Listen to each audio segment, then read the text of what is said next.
के महीने का स्नान करूंगी, परंतु मेरे साथ में थोड़ी सी परेशानी ये है कि मैं स्त्री हूं, मैं नारी हूं। बहुत अच्छे से सुनना मेरी माताओं, कई माताओं के मन में संशय होता है कि हम 1 महीने का व्रत धारण करते हैं और उस बीच में रजस्वला धर्म आ जाता है। वो रजस्वला धर्म आता है तो हमारे महीने भर का नियम का क्या होता है? इस प्रसंग को थोड़ा ध्यान से सुनना। बार बार ये प्रसंग नहीं मिलेगा और पहले भी कथाओं में ये प्रसंग नहीं आया। जितने लोग आस्था पर सुन रहे हैं, जितने फेसबुक यूट्यूब पर सुन रहे हैं, इस प्रसंग को थोड़ा ध्यान से सुनना मेरी माता।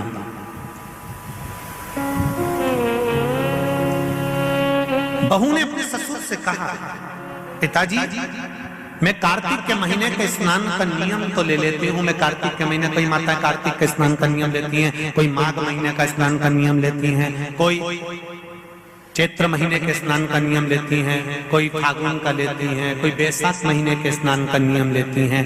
कई माताओं की आदत रहती है, कई पुरुषों की आदत रहती है कि मैं 1 महीने तक कार्तिक का स्नान करूंगी। पर वो कार्तिक के स्नान में कुछ दिन ऐसे आ जाते हैं कि उसमें रजस्वला धर्म आ जाता है। अब वो रजो धर्म आ गया, रजस्वला धर्म आ गया, तो उस बीच में उसका नियम पूरा हुआ कि नहीं हुआ? उस बीच में वो 5-7 दिन जो स्नान के लिए नहीं गई, पूजन नहीं करी, तुलसी को जल नहीं चढ़ाया, शालिग्राम जी का पूजन या ठाकुर जी का श्रृंगार नहीं कर पाई, तुलसा महारानी का गीत नहीं गा पाई, तुलसी जी का दीप नहीं लगा पाई, तो उसको कार्तिक के महीने का, क्योंकि ये रजस्वला धर्म तो प्रत्येक महीने आना, नारी के लिए रजो धर्म तो हर महीने प्राप्त होना, तो हर महीने अगर रजो धर्म आना है तो कार्तिक महीने का फिर नियम पूरा कैसे हुआ? फिर नारी का नियम कैसे पूरा होगा? फिर नारी तो फिर नियम टूट गया, नियम टूट गया तो उसको कोई फल नहीं मिला। तो बहू ने अपने ससुर से कहा, एक साहूकार से, साहूकार की बहू ने कहा, ससुर जी मेरे मन के संशय को मिटा दो, मैं कार्तिक का स्नान करना चाहती हूँ और उस कार्तिक के स्नान में सबसे बड़ी अगर विघ्नता आती है तो मेरे 7 दिन 5 दिन जो रजो धर्म के जाएंगे, वो रजो धर्म में मेरा नियम टूट जाएगा। उस नियम को पूरा कैसे किया जाए?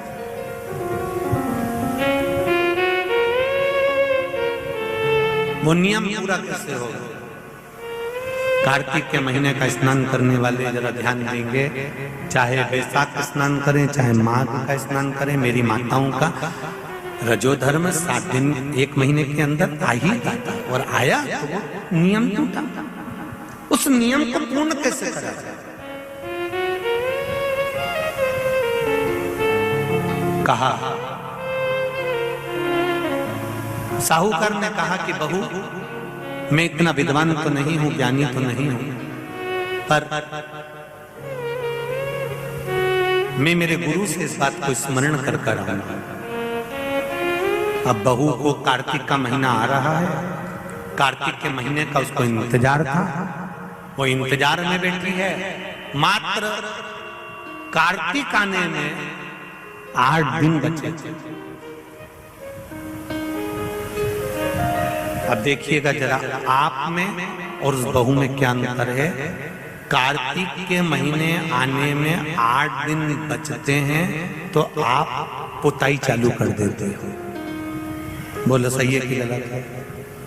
कार्तिक आने में, दिवाली आने में जब 8-15 दिन रहते हैं तब तुम पुताई चालू कर देती हो, सफाई चालू कर देती हो, ये काम चालू कर देती हो, वो काम चालू कर देती हो। सारे काम तुम्हारे कार्तिक का महीना आने के समय पर चालू हो जाता है। और बहू सफाई नहीं पूछ रही, साफ सफाई पर ध्यान दे रही है, पर ऐसा नहीं कि साफ सफाई नहीं कर रही, पर उसका ध्यान वही कार्तिक के महीने के स्नान में लगा हुआ है। आज बहू 8 दिन बचे और बहू का भोजन छूट गया, उसका भोजन नहीं, भाई ने अंदर जाए। किसी चीज को पाने की जब तमन्ना होती है ना, तो खाना पीना छूट जाता है। बहू की नींद चली गई, उसको भोजन नहीं भागा, नींद गई, भोजन भाया, बड़ी दुखी। साहूकार को कोई मिला चाहे ना मिला, इस बहू की आंख का अश्रु तुलसी के क्यारे के पास गिर गया। तुलसी के क्यारे के पास आंसू गिरा, अश्रु गिरा। एक बात बहुत ध्यान देना, मेरे एक निवेदन करना चाहूंगा इस व्यासपीठ से। शादी की जल्दबाजी में दो जगह पर दिया लगाना कभी नहीं भूलना चाहिए। शादी की जल्दबाजी में दो जगह पर दिया लगाना कभी नहीं भूलना चाहिए। एक, कन्या विवाह कर कर जब अपने पिता के घर से जा रही हो तो तुलसी के क्यारे में दिए के अंदर फुल घी भरकर दिया लगाकर अवश्य जाना चाहिए, तो बाप के घर में लक्ष्मी की कमी नहीं आती है। दूसरा दीप, लड़की डोली में बैठकर, गाड़ी में बैठकर जब ससुराल में पहुंचे, ससुराल की दहली में जब वो पांव रखे अंदर घर में, घर के अंदर सबसे पहले तुलसी के क्यारे के पास बहू को ले जाना चाहिए और मिट्टी का दिया पूरा घी से भरा हो और वहां पर दीप बहू के हाथ से लगवाना चाहिए।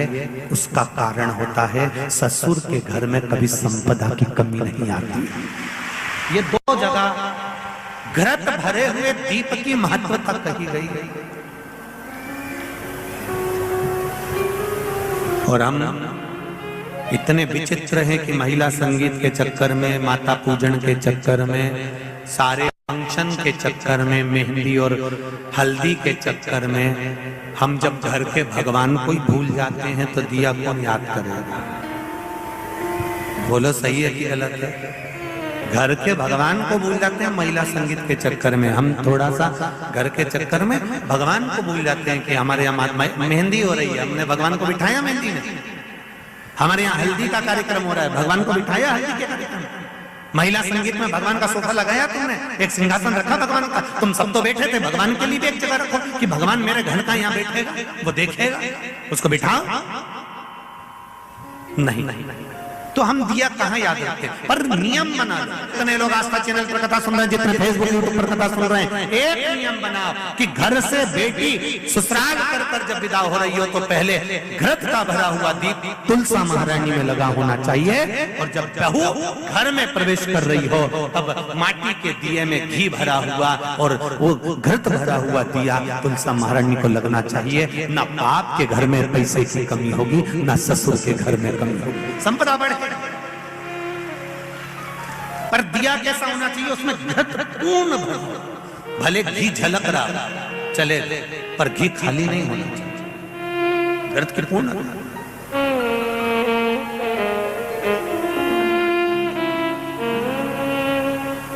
महाराज अब बहू की आंख का अश्रु झलका, तुलसा महारानी की कुछ कृपा, देवर्षि नारद ने एक साधु का रूप धारण कर, साधु का रूप धारण कर देवर्षि नारद जिस मार्ग से साहूकार जा रहा था उसी मार्ग पर एक वृक्ष के नीचे जाकर बैठ गए। वृक्ष के नीचे बैठे और बैठते ही साहूकार ने देखा कि बहुत पहुंचे हुए बाबा लग रहे हैं, चंदन का तिलक लगा है, कंधे पर यज्ञोपवीत पड़ा हुआ है, बड़ी बड़ी जटा झूठ है, मुख पर कुछ तेज पुंज है, बड़ा प्रकाश दिख रहा है, रुद्राक्ष की गले में माला पड़ी हुई है, हाथ में तुलसी की माला धरी हुई है। और साहूकार ने जाकर हाथ जोड़कर निवेदन करा, बाबा जी